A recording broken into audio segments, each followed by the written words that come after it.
Hello, and welcome back to the channel. I'm Coach Michael Chandler. I'm here to, well, first off, I want to say, yeah, I've been gone for a minute. I've been traveling, but the way I have it set up now, when I'm traveling, I'll be able to take the same setup with me microphone, laptop, etc. So no matter where I go, I'll be able to continue with the information. And even so, I could have used my cell phone, so there's no excuses. So to my 20 subscribers, I apologize, and that won't happen again. But as we get into the cold months and into the winter season, I figured it may be a good thing to discuss and break down the importance of family. Um, Not only is it just a baseline understanding that family is important, but I kind of want to get into some clinical research to give you a more thorough understanding of how important family really is. Okay. I don't know how I'm going to end up with it, where I'm going to eventually go with it, but I'm going to start off with reading this article. Now, this article was produced in 2006 by Brown University, and it states that there's a considerable body of evidence that demonstrates an association between frequency of family meals together and various positive developmental and mental health outcomes in children. Okay. Now, what that study has found is that adolescents who, with their parents only twice a week or less, there are three times more likely to try drugs, two and a half times more likely to try cigarettes, and one and a half times likelier to try alcohol, and than those who ate with their parents more frequently than that. Another study in 80 preschool children found that family meals was associated with building a bit better vocabulary.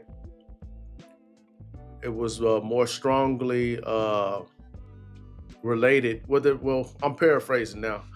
Basically, sitting together at the dinner table and eating together were found to be superior than telling stories, than than telling stories just to tell stories by themselves. So basically, you can tell stories and read a book and all that type of stuff, right? But nothing comes better than actually sitting and eating dinner. That helped build a better vocabulary than reading stories aloud in preschool children. Okay. So maybe when you're eating dinner, you're much more interactive. Um, you're also talking about how your day went. You're also talking about the child's performance in school, and they pretty much have a support system which helps them to not be afraid to tell the truth and not be afraid to make mistakes, which will probably also lead to them performing better and taking better chances in life later on in life. Um, Not only did it associate with a better vocabulary than listening to stories and reading aloud, there's other studies that found that no matter what the composition of the family, frequency of meals is related to better academic achievement, a more healthy diet, delayed onset of first sexual intercourse, and a stronger sense of personal identity. Now, when we go to a stronger sense of personal identity, what we're saying is that they have a support system and they're not afraid to be themselves. I'm from the country, right? Oklahoma. And no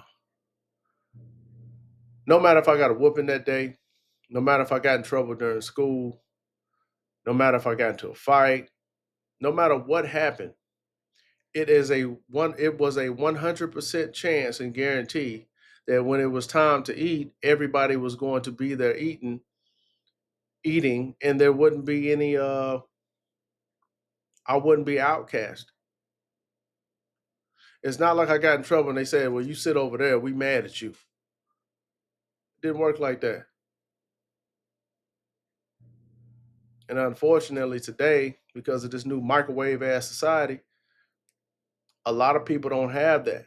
A lot of people don't have a time to where they all sit down with their family and just talk about their day.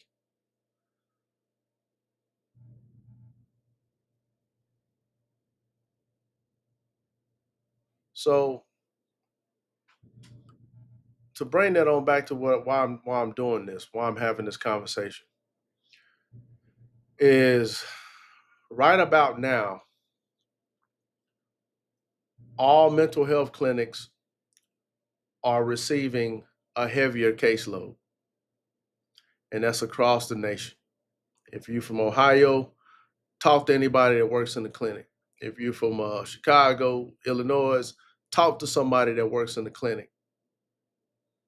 If you're from Texas, talk to somebody that works in the clinic. It is a 100% guarantee that they're going to have a client caseload increase because these are the sad seasons.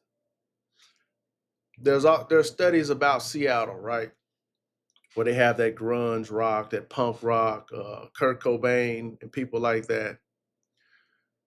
It rains so much in Seattle. The weather's so sad. It has one of the highest suicide rates.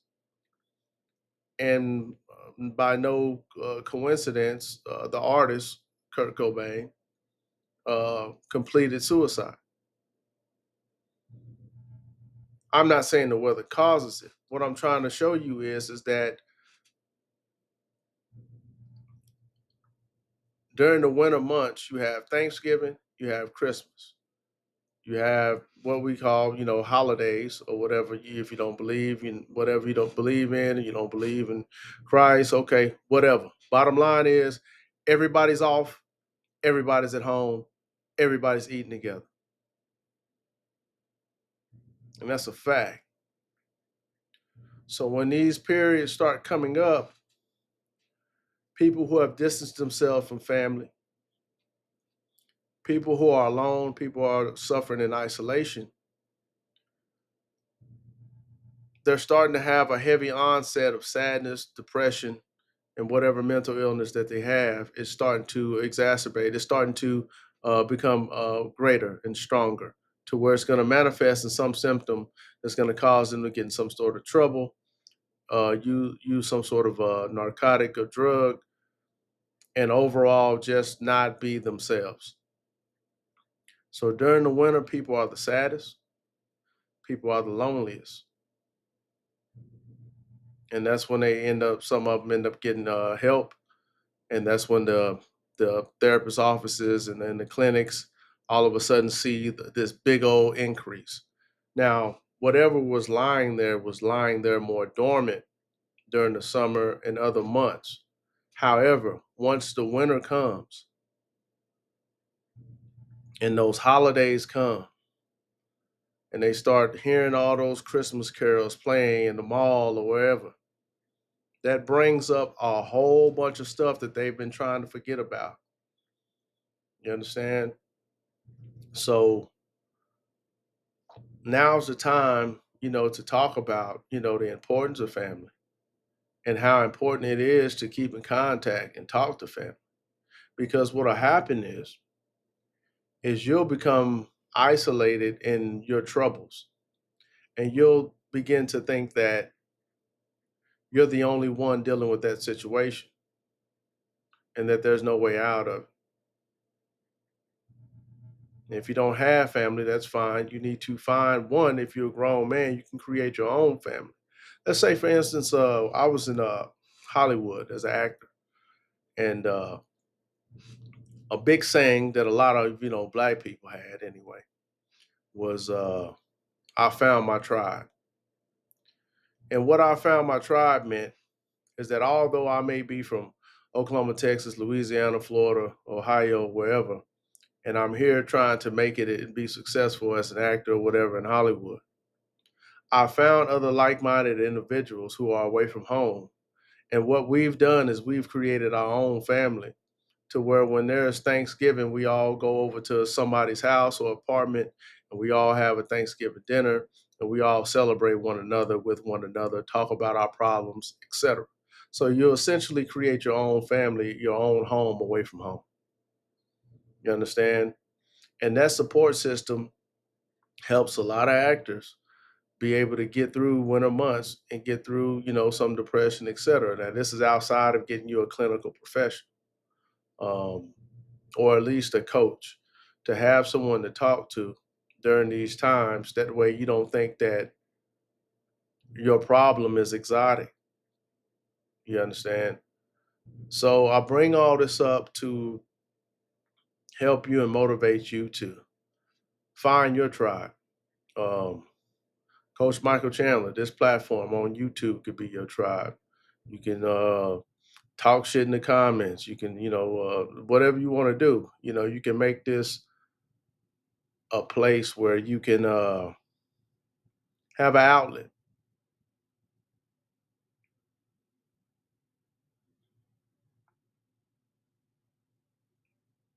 But ultimately, visit your family as much as you can. Okay. Um, this time of the year, the suicide rate goes up as well. You know, you have the cold, you have the winter, you have the holidays, all that's reminding you of your childhood and things like that. And it's causing you to complete the ultimate um, way of not feeling anything, which is, suicide. So if you need someone to talk to, I suggest that you do contact someone. Um, either get you a coach or a mental health therapist. No state, no large city or second large city doesn't have some low fee or no fee clinic that you can call and talk to. They have plenty of hotlines. Um, I'm going to give a lecture on suicide awareness. So when I give that lecture, I'll give out all the numbers, all the hotlines and stuff that you can call to get help with whatever it is that you are thinking about. Um, but you can also, contact me. I'm here. Other coaches are here. Other therapists are here. If I can't help you, I can get you to the right place without a doubt. All right. So the world now, being that most homes, out of black homes anyway, 7 out of 10 are single mothers, and those single mothers have to work. So as far as that kid getting family meal frequency, that's just not happening. And you see right here, people who have this, people, preschool children. The study said that conversation at family meals is associated or correlated with building a better vocabulary,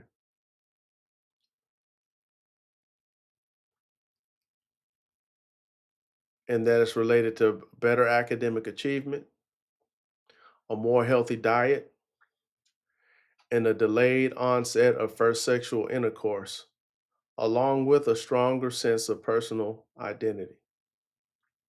Now, juxtapose that next to a kid that doesn't have that, and what you're going to get is somebody who don't know who the hell they are, somebody that's over sexualized, someone that's fat and has diabetes and out of shape, someone that's either not going to do good in school or finish school, and someone who doesn't have a good vocabulary.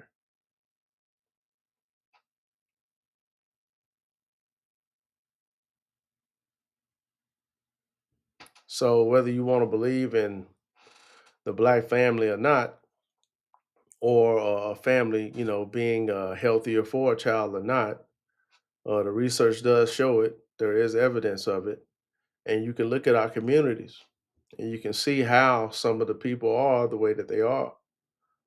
I don't necessarily judge, but what I do is give you information to try to do something to help the problem. We need more men. We need more men as leaders in these households that no matter what, at 4 o'clock or 5 o'clock or when everybody else, off and at home, everybody washes up, come to this dinner table, We talk about our day.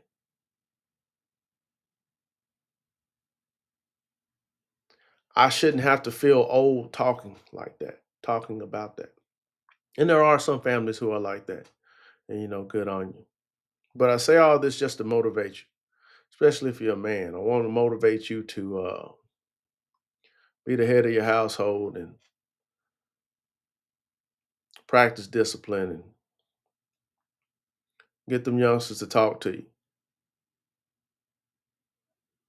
Um, Nobody's perfect. I understand. Everybody got situations. You got different baby mamas and all that type of stuff, and that makes sense. I get it. But we in a fight here, man. In a fight for our people, for our communities. We see how things are being attacked, and it's the family system that's being attacked. And without that system, the youth is subject to being taken advantage of, to where someone can just look at us and expect us not to have a good vocabulary in the first place. We can be judged and easily taken advantage of. You know, there are studies that show that people think that black women in particular, they are soon to be more promiscuous, more easier to have sex with. Um, that's not true, but it doesn't help if she didn't have a family.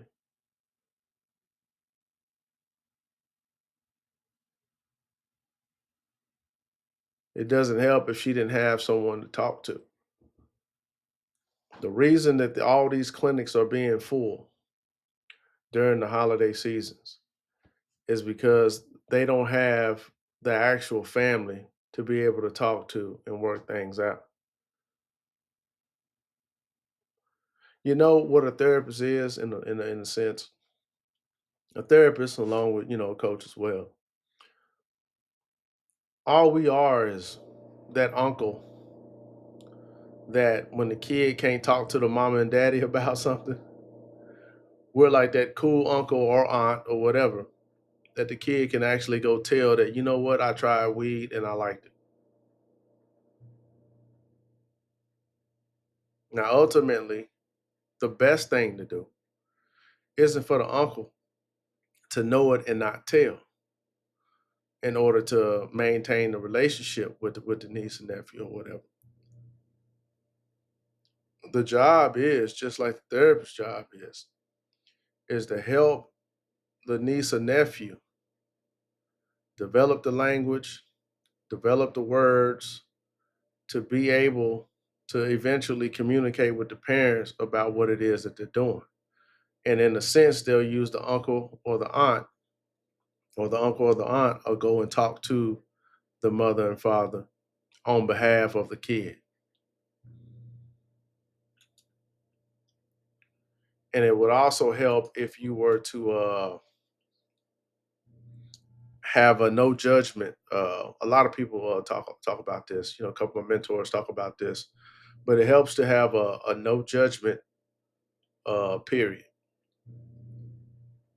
whether that's weekly or whatever. But the child needs to be able to talk to an adult, the parent, the primary caregiver, about anything, anything.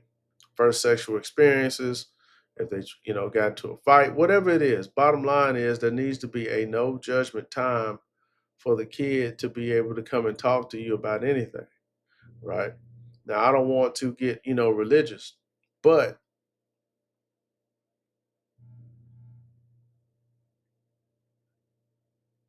setting that up like that does train the kid to be able to communicate with God. Now, God offends you. Ooh, so sorry. Unsubscribe. I'll just go from 20 to 19. But a lot of times, let's just get into. I told you I didn't know I was going to end up today. All right. So, give me a little coffee. a lot of times we as humans, we put our small thinking and our small way of being on the most high as if he's all we can think of. And that's not necessarily true. He's so superior to us that you shouldn't be afraid to go to him all the time. If you commit 100 sins a week, it's okay as long as you go to the most high 100 times. Eventually you won't have to do it. It'll cut down to 50 or he'll break it however he helps you break it. But bottom line is don't be afraid to go to God when you're in trouble and when you're in need. And what was supposed to have set you up for that was not being afraid to go to your parents. So you got two things to watch out for with the youth. One, do they have parents that they can go to? Many of them, no. Two, do they have parents? The ones that do have parents, can they go to those parents and tell them about anything without being judged and persecuted for it? And the answer to that is no. But the ones who do are the ones that have a better vocabulary, are the ones that have a better achievements in academia, are the one that have a better personal identity, and what it was it are the ones that had a delayed onset of their first sexual intercourse. You ever talk to a woman and she was a good woman and she didn't have sex until like college? I bet she had both parents, and I bet they ate together. And I bet she could talk to them about anything.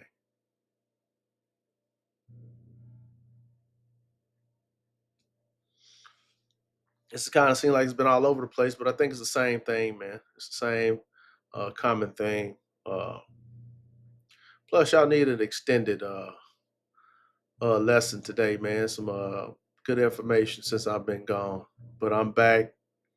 I know I came back a little heavy, but uh, I was with family, and I feel so much better. You know, uh, family they're just refreshing. You know, and so if you do have family, call and communicate, man. And if you don't, you need to work on yourself to where you start to build your own and find your own tribe. All right. All right. Well, I know that's a little heavy, a little dry, a little more clinical, but at the same time, I think it's important because, when they say it's the most wonderful time of the year, it's also the most deadliest time of the year. It's also the most depressing time of the year. It's also one of the most saddest times of the year.